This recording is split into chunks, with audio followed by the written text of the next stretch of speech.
Sempet diem-dieman tuh kan, sempet lihat-lihatan nih, nggak ada komunikasi. Wah, di sini mereka nggak bisa lagi jalan pelan-pelan. Mereka lari tuh sekenceng-kencengnya sambil bawa carrier berat, bodo amat lari. Jalan terjal, terobos sambil teriak-teriak tuh, tolong, tolong.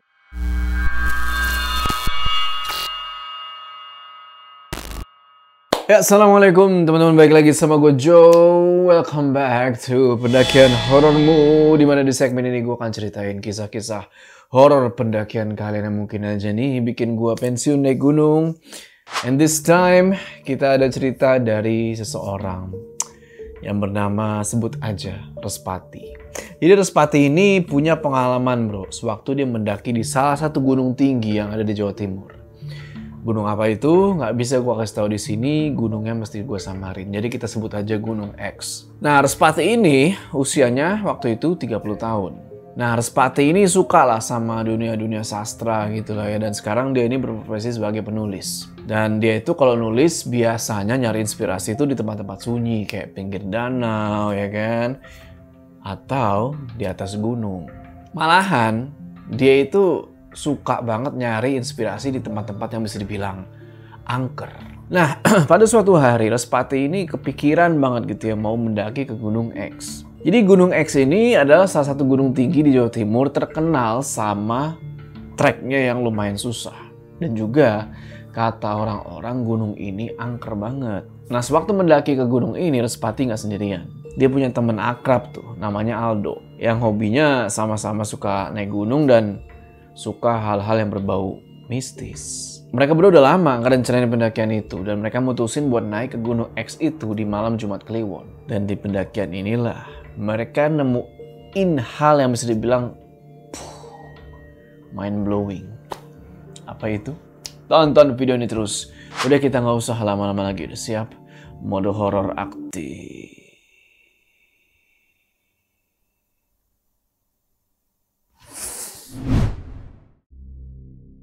Oke, bisa dibilang Respati ini anaknya agak beda gitu ya. Dan orang tuanya itu udah nggak ada. Jadi dia mau kemana pun juga nggak bakal ada yang ngelarang atau protes. Nggak perlu pamitan gitu lah ya. Sedangkan si Aldo, dia ini masih tinggal sama orang tuanya dan kemana-mana dia mesti izin dulu tuh. Nah, 2 hari sebelum hari H, Aldo ngabarin lewat chat nih. Kalau ibunya nggak ngasih izin buat naik gunung. Nah, di sini Respati jadi ya nggak bisa ya gitu kan. Tapi Aldo berusaha buat ngeyakinin dia. Santai aja bro, gua tetap ikut kok. Urusan izin mah gampang. Lu yakin dok? Iya, udah kepalang tanggung. Lagian 2 hari lagi kita naik. Masa iya mau dibatalin gitu aja? Sayang kan? Tapi izin orang tua tuh penting dok. Apalagi dari ibu. Udah res. Lagian ibu gua tuh udah tua. Mana ngerti soal beginian. Paling juga khawatir-khawatir doang. Tapi kalau ada apa-apa gimana? Udah santai. Gak bakal ada apa-apa kok. Lagi pula kita kan naik buat seneng-seneng. Bukan buat cari masalah. Ya udahlah. Semoga aja semuanya emang bener. Bakal baik-baik aja. Tapi sebenarnya dalam hati Respati ini tetap ngerasa ada sesuatu yang gak enak gitu. Dia khawatir banget. Apalagi Aldo gak diizinin nih buat naik. Dan tujuan mereka naik ke gunung itu mungkin tujuannya agak nyeleneh bro. Tapi ya, udah gimana? Rencana udah mateng, tinggal 2 hari lagi berangkat. Gas lah. H-1 pendakian, mereka siapin dulu nih semua perlengkapan. Mereka pergi nih ke supermarket buat beli logistik. Mulai dari makan, minum, snack, bla bla bla, kopi, teh, segala macam. Terus mereka sempat juga nih pergi ke satu tempat penyewaan alat-alat gunung. Karena ada beberapa barang yang mereka nggak punya nih. Dan rencananya mereka bakal nginep ya 1 maksimal 2 malam lah di gunung itu. Jadi mereka butuh barang-barang yang lumayan lengkap. Nah, singkat cerita pas sampai di tempat penyewaan alat-alat gunung itu, mereka kaget bro. Begitu ketemu sama yang punya toko. Jadi mereka sebelumnya udah kenal nih sama yang punya toko gitu ya. Karena udah sering nyewa-nyewa lah di situ. Nah, ketika mereka datang hari itu, mereka ngelihat si yang punya toko. Wah, kaget bro. Jadi yang punya toko itu namanya Pak Anto. Nah, Pak Anto itu nggak tahu kenapa waktu itu mukanya pucet. Dan badannya itu kayak banyak luka-luka, terus ada baret di pipinya. Ini orang kayak abis jatuh atau gimana, nggak ngerti. Ditanyalah sama si Respati. Pak, Itu muka bapak kenapa? Kok kayak nggak baik-baik aja sih? Biasa. Tragedi pas naik gunung. Tapi luka bapak lumayan loh. Mukanya pucat banget. Mending ke klinik aja. Siapa tahu ada yang ngobatin gitu loh. Nggak usah. Lagi pula, saya sudah nggak lama lagi. Maksudnya apa, Pak? Pak Anto di situ cuma diem aja. Dia sodorin tuh kan alat-alat gunung yang si Respati sama Aldo mau sewa. Tapi anehnya, ketika Respati mau bayar duit sewa gitu ya, si Pak Anto ini nolak, bro. Gak mau dia. Bingung lah nih kan. Tapi ya udahlah, mungkin lagi mau ngasih gratis atau gimana, nggak ngerti. Ya, Respati sama Aldo cuma bisa doa aja. Semoga si Pak Anto ini nggak kenapa-napa. Soalnya mukanya beneran pucat banget. Dan Pak Anto ini emang terkenal baik gitu loh kan. Selama sewa-menyewa sama dia, Respati itu banyak dibantu lah. Ya udah, setelah barang-barang siap, pulanglah mereka nih balik ke rumah. Singkat cerita, besok paginya habis subuh, mereka langsung siap-siap tuh buat berangkat ke base camp pendakian Gunung X itu. Naik motor nih mereka berdua, boncengan. Dan untungnya rumah mereka tuh masih satu kampung lah bisa dibilang kan, masih deket-deketan. Jadi nggak butuh waktu lama nih buat nyamper. Si Aldo ternyata dia berangkat diem-diem tuh pas maknya masih tidur. Jadi maknya itu nggak sadar kalau si Aldo ini udah hilang atau kemana. Respati sebenarnya nggak setuju sama caranya Aldo, tapi ya udahlah, mau gimana lagi. Dia udah ngingetin kan, tapi si Aldo tetap aja ngeyel. Nah, perjalanan menuju ke base camp itu bisa dibilang lumayan jauh. Ya, kalau naik motor itu dari tempatnya si Respati ini di satu daerah di Jawa Timur, kurang lebih 4 jam lah. Berangkat tuh mereka pagi-pagi ya kan, habis subuh gitulah. Nah, di jalan itu mereka nemuin kejadian aneh. Pas lewat jalan yang masih sepi itu kan, karena masih pagi banget, Respati sama Aldo tuh ngelihat kayak ada ular gede melintas lewat tengah jalan, bro. Ini ular hitam gede, bro. Mungkin kayak ular piton gitu. Warnanya hitam tapi lewat tengah jalan. Sontak si Respati yang bawa motor langsung ngerem mendadak. Dilihatin ular itu lewat kan. Mikir dia langsung, weh, ular. Ini jangan-jangan pertanda nggak baik nih. Tapi dia nggak mau panik di situ. Dia tungguin aja tuh ular lewat. Abis ular itu pergi, lanjut nih mereka jalan. Tapi si Respati masih aja kepikiran sama ular tadi tuh. Yang imbasnya dia ini jadi nggak fokus bawa motor, hampir mereka nyusruk, bro. Untung aja si Aldo negor dia, woi, lu kenapa bengong? Nah, karena takut kenapa-napa, akhirnya Aldo, udahlah, sini gue yang bawa motornya. Jadi pertanyaan, apakah Aldo ngeliat juga ular itu atau gimana? Karena dia kelihatan nggak takut sama sekali. Atau mungkin orangnya emang nggak takut ular, jadi dia kira udah ular gitu doang. Singkat cerita, sekitar perjalanan kalau nggak salah jam 11 siang gitu ya mereka sampai. Akhirnya Respati tiba juga tuh di base camp Gunung X itu. Begitu sampai, mereka mutusin buat mampir dulu nih ke satu warung yang ada di deket pos pendaftaran. Di warung itu mereka makan dulu ya kan, mereka ngopi dulu sambil istirahat. Dan di situ belum ada yang aneh-aneh lagi nih, ya kan? Suasana base camp itu masih normal-normal aja. Habis makan, habis ngopi, udah nih seger gitu kan, dan siap lah nih mau mulai pendakian. Mereka cek ulang dulu nih tapi barang-barang mereka kan, takutnya ada yang lupa atau gimana kan. Mereka cek lagi, habis itu mereka packing ulang, aman. Nah, mereka baru naik gunung itu kayak mau jam 2 siang gitu lah. Jalan tuh mereka kan ke pos pendaftaran. Di sana, di posnya itu ada 2 petugas pos yang langsung nyapa mereka berdua nih dan nanya, Kalian beneran mau naik siang ini? Iya pak, kenapa emangnya? Ya, biasanya jarang atau bahkan hampir nggak pernah ada yang naik sesiang ini. Aman pak, kita udah pikirin ini jauh-jauh hari. Lagian kan kita ini mau naik buat konten pak. Pasti seru pak. Ya sudah, tapi ingat, jaga diri dan jaga sikap. Ini saya pinjamkan HT buat jaga-jaga. Dan sebelum itu, saya mau kasih tahu dulu untuk aturan-aturan di sini. Jelasin lah tuh sama si petugasnya semuanya kan, dijelasin mulai dari awal sampai akhir. Ada 10 menitan tuh petugas ngoceh kan ngejelasin nggak boleh ini, nggak boleh itu, harus ini, harus itu, bla bla bla bla bla. Si Respati sama Aldo cuma ngangguk-ngangguk aja tuh ngedengerin, nggak tahu mereka paham atau enggak. Selesai di briefing itu, mulailah mereka pendakian. Kalau nggak salah waktu itu di jam 2 ya 15 menit lah. Naik ojek nih. Jadi ada pilihan ojek di gunung ini, bro. Mereka milih buat naik ojek lah buat hemat waktu. Naik ojek terus sampai ke pos 1. Perjalanan dari pos petugas ke pos 1 itu sekitar 30 menit pakai ojek. Bayangan tuh kalau jalan, wah mungkin bisa sejam. 1,5 jam mungkin. Nah di atas ojek, si Respati ini sempat diajak ngobrol nih sama yang bawa motor. Dia bilang kalau beberapa minggu yang lalu sempat ada kejadian di gunung itu. Jadi sempat ada pendaki dari puncak itu jatuh ke jurang dan meninggal. Kata si pengemudi, orang yang pendaki yang jatuh itu berasal dari kota yang sama si Respati. Jadi pas ngobrol-ngobrol itu Respati ngasih tahu tuh dia dari mana. Nah di sini Respati penasaran lah kan. Dia nanya, emangnya pendaki itu siapa pak? Nggak tahu nama pastinya.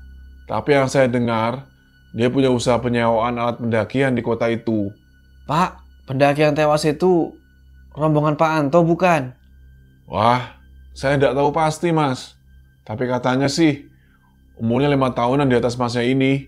Dengar cerita itu, pikiran Respati langsung ngarah ke Pak Anto. Apa mungkin tragedi ini ada hubungannya sama kondisi Pak Anto yang dia temuin di toko penyewaan itu? Apa mungkin pendakian yang meninggal itu adalah salah satu rombongannya Pak Anto? Banyak pertanyaan gitu ya di kepalanya Respati. Nah singkat cerita, sampailah mereka berdua di pos 1. Sebelum turun dari motor dan bayar, si tukang ojek ini sempat ngasih kayak wejangan gitulah. Pokoknya diingetin hati-hati. Soalnya ini malam Jumat. Banyak kejadian yang naik di malam Jumat di gunung itu. Ya udah si Respati cuma, oke pak, makasih. Nggak lama, motor Aldo datang nih kan dari belakang. Seret, turun lah, bayar tuh ojek. Nah di pos 1 itu kayak ada satu bangunan kecil di tengah-tengah kayak kebun kopi. Di sebelah kiri ada jalur kecil ke sungai. Katanya itu adalah satu-satunya sumber air di gunung itu. Jadi setelah itu naik ke atas, itu udah nggak ada lagi air. Respati sama Aldo coba buat turun ke sungai kecil itu. Ya buat cuci muka lah sama ngisi air. Nah pas turun ke bawah sungai kecil itu, Respati langsung cuci muka gitu kan. Tapi pas lagi asik-asik cuci muka gini, tiba-tiba itu kakinya dia, dek, kayak ada yang megang. Sontak Respati langsung, ya astagfirullah. Tapi pas dilihat begini, itu nggak ada. Aldo aja bingung. Lu kenapa Res? Nggak ada apa-apa. Cuma di situ dia jujur aja udah ngerasa aneh. Dia bilang, udah. Ayolah kita naik. Respati langsung tarik tangannya si Aldo ngajak dia tuh buat naik dari sungai. Mereka duduk sebentar, ngebetulin tali sepatu, lanjut jalan lagi. Di sini dimulailah pendakian sebenarnya gitu ya. Jalan kaki gitu, trekking. Dan dari pos 1 ke pos 2 itu bisa dibilang lumayan panjang. Cuma hutannya masih belum terlalu lebat. Dan hari itu di jam segitu, cuma mereka berdua aja yang naik. Jadi ya sepanjang perjalanan mungkin mereka nggak bakal ketemu siapa-siapa nih. Jalan tuh kan, tak. Di tengah jalan si Aldo nanya tuh tiba-tiba, tadi kenapa lu Res? Kok lu kayak panik banget?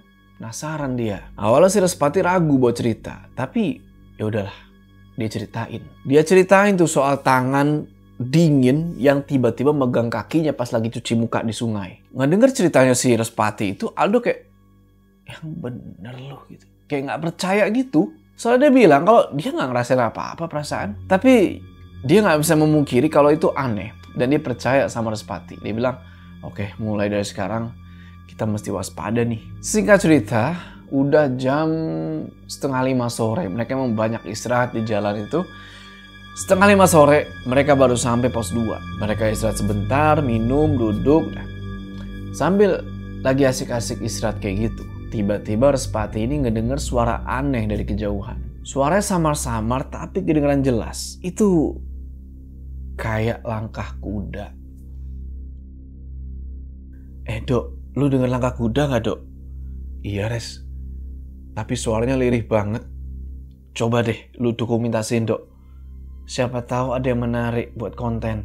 Mereka berdua gak mikir aneh-aneh. Dalam kepalanya Respati ya mungkin itu kuda, namanya di hutan gitu ya, banyak binatang lah mungkin di situ. Dia pikir kuda beneran. Walaupun gua yang udah sering mendaki gunung, agak aneh kalau ada kuda di tengah gunung. Dan bener, karena ternyata setelah sengaja mereka tungguin tuh beberapa menit, itu nggak ada tuh kuda yang nongol. Mereka mulai mikir nih, Res, mungkin kita salah denger kali, capean kali kita, mulai halu nih. Tapi Respati ini tetap penasaran Dan buat ngilangin rasa penasaran itu, Respati minta kamera yang dipegang Aldo tuh. Dia pengen cek foto-foto yang barusan mereka ambil. Dia scroll gitu kan. Nah, pas sampai dia satu foto, Dok, lihat nih Dok gitu kan. Belum sempet si Aldo lihat, kameranya mati. Padahal dia yakin itu baterai kamera itu masih banyak perasaan. Dia coba nyalain lagi tuh kamera kan, tapi lah nggak mau nyala.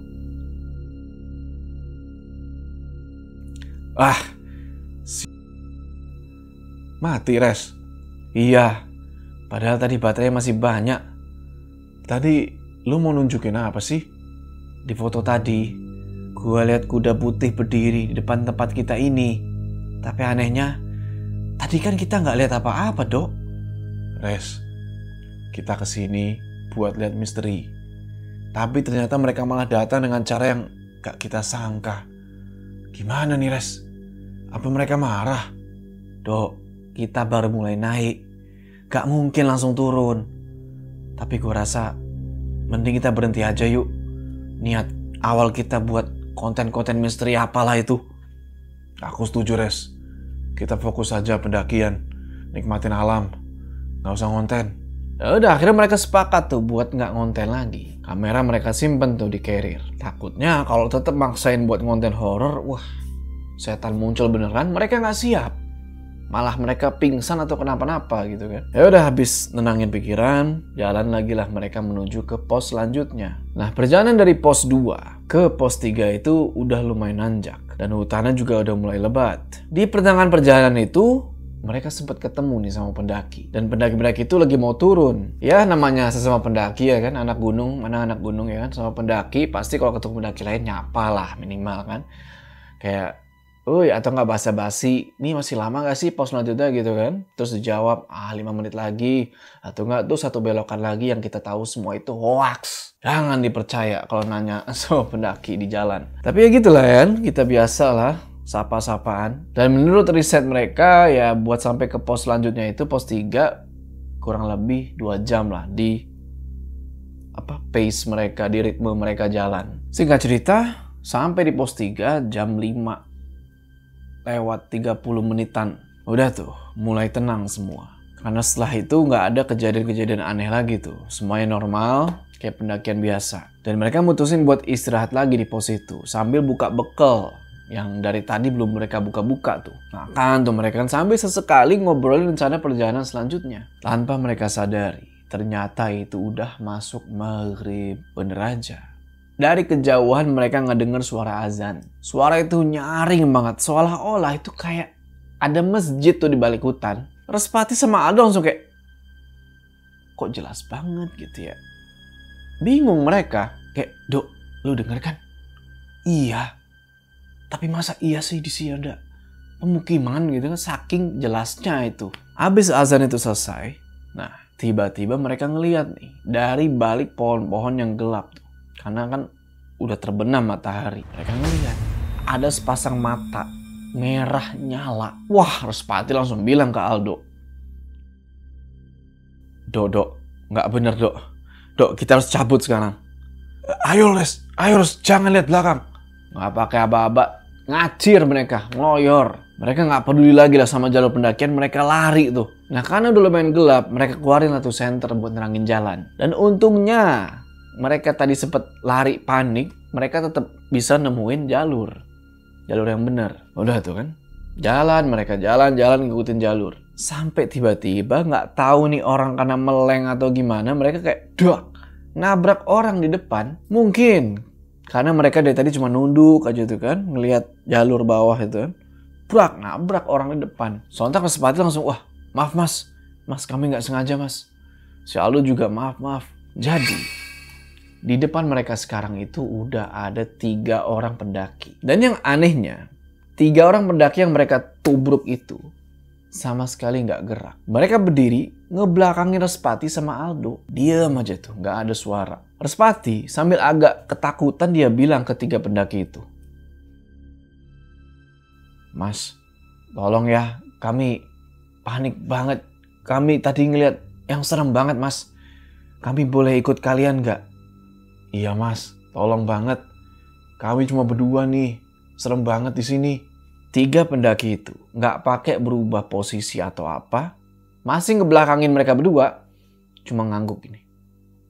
Habis itu mereka jalan, ninggalin si Respati sama Aldo. Ya udah, Respati sama Aldo mutusin buat ngikutin mereka tuh dari belakang. Nah, pas lagi ngikutin itu, dia mulai merhatiin gelagat penampilan ketiga pendaki itu. Dilihat dari perlengkapan, penampilan gitu kan, ini pendaki kayaknya udah berpengalaman gitu naik gunung. Tapi ada yang ganjil sama 3 orang ini.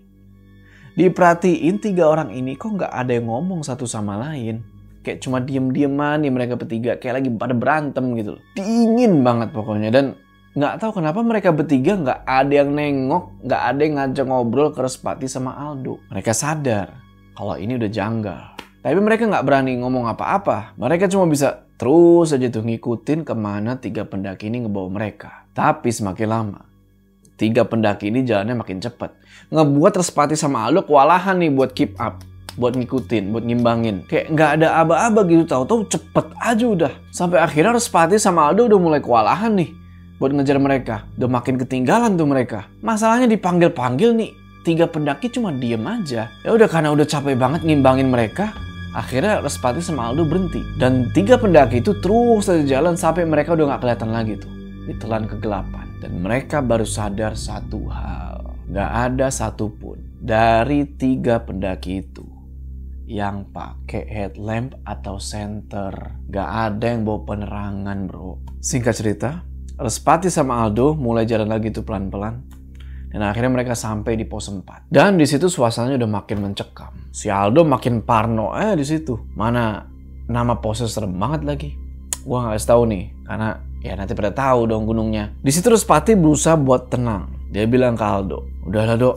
Aku juga bingung sama keadaan ini, tapi kita coba kejar 3 pendaki tadi yuk." Nggak pakai istirahat lama, mereka berdua jalan lagi tuh, berusaha buat nyusul. Tapi itu 3 pendaki yang tadi nggak tahu kemana, cepet banget jalannya, udah hilang, nggak ada jejak sama sekali. Nggak lama, nggak jauh dari pos itu, mereka berdua nyium ada yang aneh.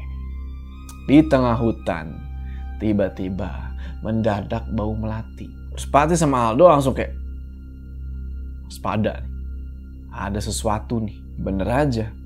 Respati kayak kok ada yang aneh gitu di atas kepala. Ternyata di atas pas si Respati nengok begini dongak, wah itu di atas dari pohon ke pohon itu sosok perempuan baju putih, kuntilanak, itu terbang dari suatu pohon ke pohon. Tapi kuntilanak ini kayak nggak notice mereka. Jadi Respati sama Aldo mutusin buat jalan nih, pelan-pelan. Hati-hati banget, pokoknya nggak mau makhluk-makhluk itu sadar. Karena kuntilanak itu banyak, bro. Mereka jalan tuh kan, pelan-pelan makin jauh. Sosok-sosok itu nggak kelihatan lagi. Tapi bau melati itu masih ada. Kayak masih diikutin. Lanjut jalan lagi. Dan sekarang bukan sosok putih itu lagi. Makhluk-makhluk lain pada muncul tuh. Tapi makhluk-makhluk itu cuma nongol aja. Nggak ada pergerakan sama sekali. Dan situasi jadi makin kacau. Ketika Respati sama Aldo tiba-tiba ngedenger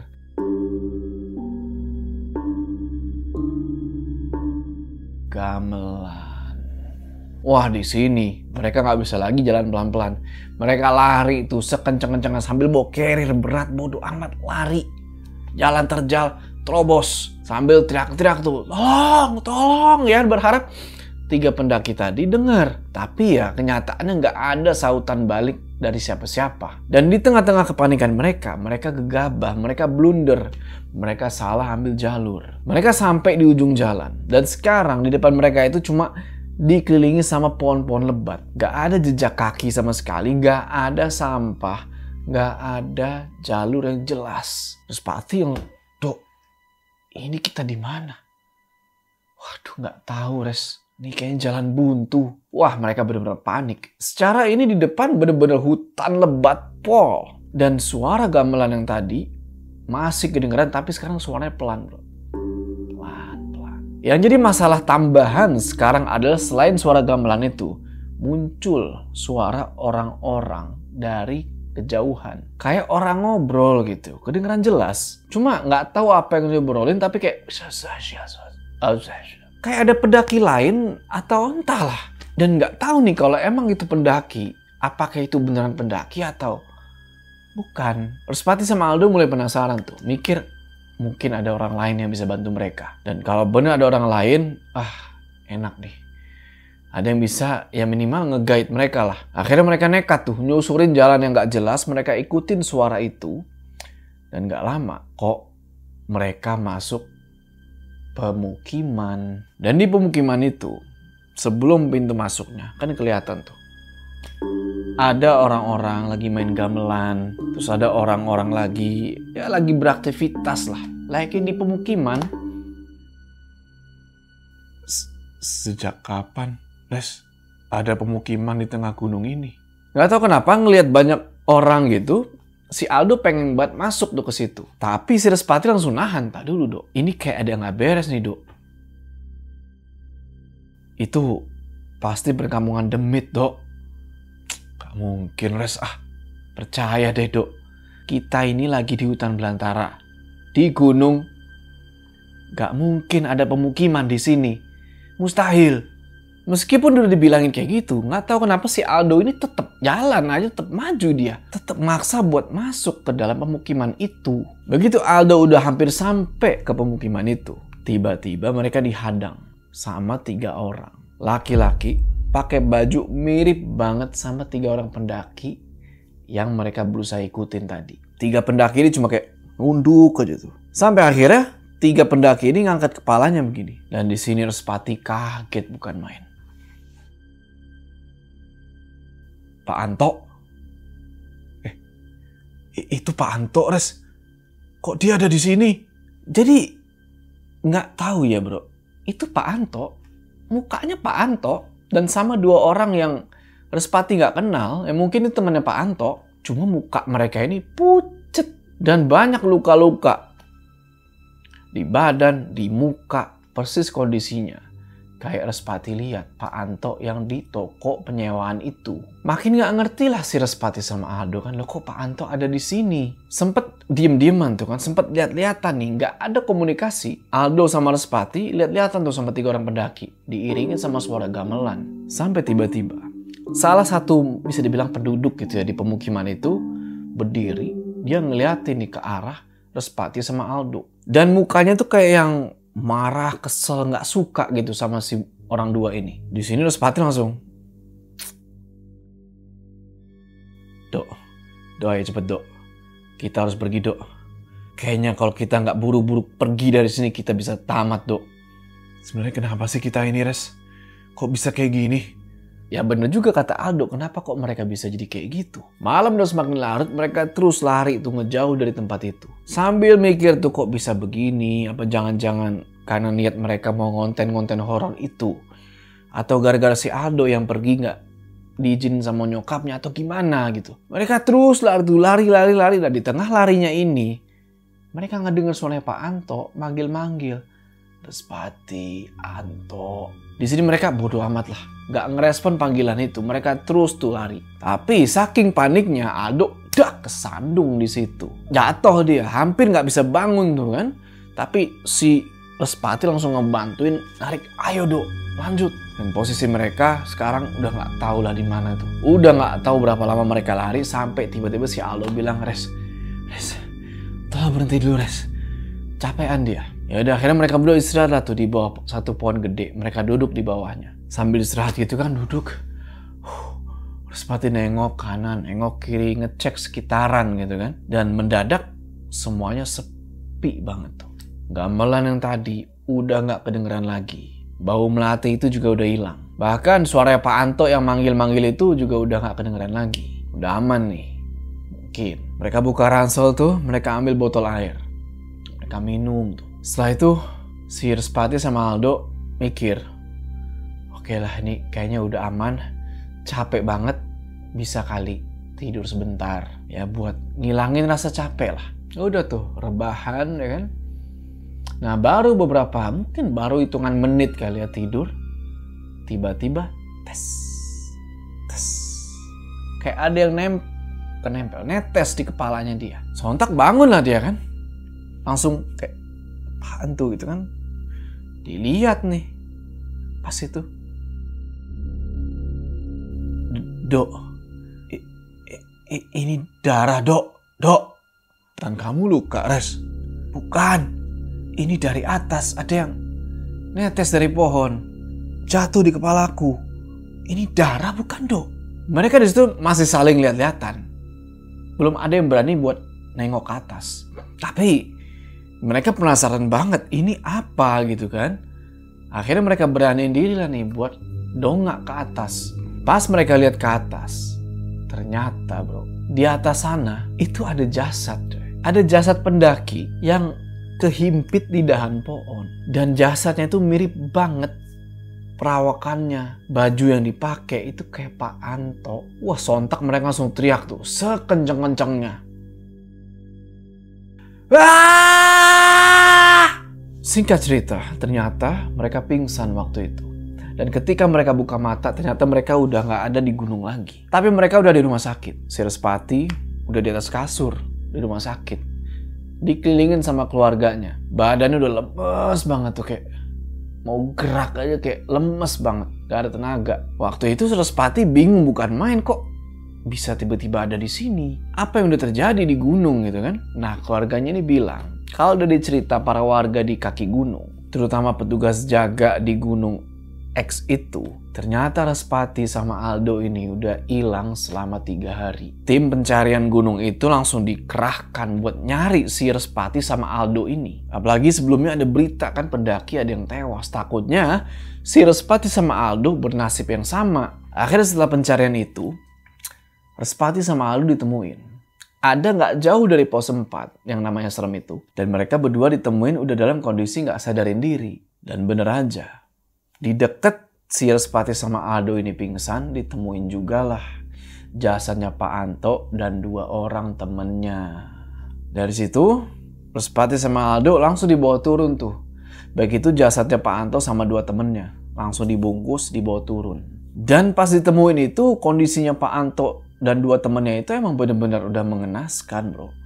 Udah banyak luka-luka tuh di sekujur tubuh sampai muka-muka. Dan mungkin itulah kenapa, entah ini jin kodam kah atau jin yang emang menyerupai Pak Anto, sengaja nampakin dirinya ke Respati sama Aldo cuma semata-mata mungkin buat minta tolong gitu bro. Minta tolong ditemuin jasadnya supaya mereka ini bisa dimakamin secara layak gitu. Nah, setelah ngedengar cerita itu, si Respati nanya, mana si Aldo? Keluarga Respati bilang kalau Aldo ada di kamar yang lain, tapi dia belum sadar. Tapi tetap Respati minta buat diantar, karena dia penasaran sama nasib temennya itu. Pas dia masuk ke ruangan si Aldo, dia ngeliat si Aldo tuh udah sadar, tapi kayak pucet, mata kosong, kayak orang yang ketakutan, kena trauma gitu. Terus Respati mikir nih soal Pak Anto. Dia nggak tahu apa yang terjadi sama Pak Anto dan kedua temennya. Tapi satu hal yang dia tahu, Pak Anto itu orangnya baik. Mungkin manusia yang namanya manusia nggak luput dari dosa, tapi Pak Anto layak lah untuk dapat tempat yang baik di sana. Ya kita doain aja, mudah-mudahan Pak Anto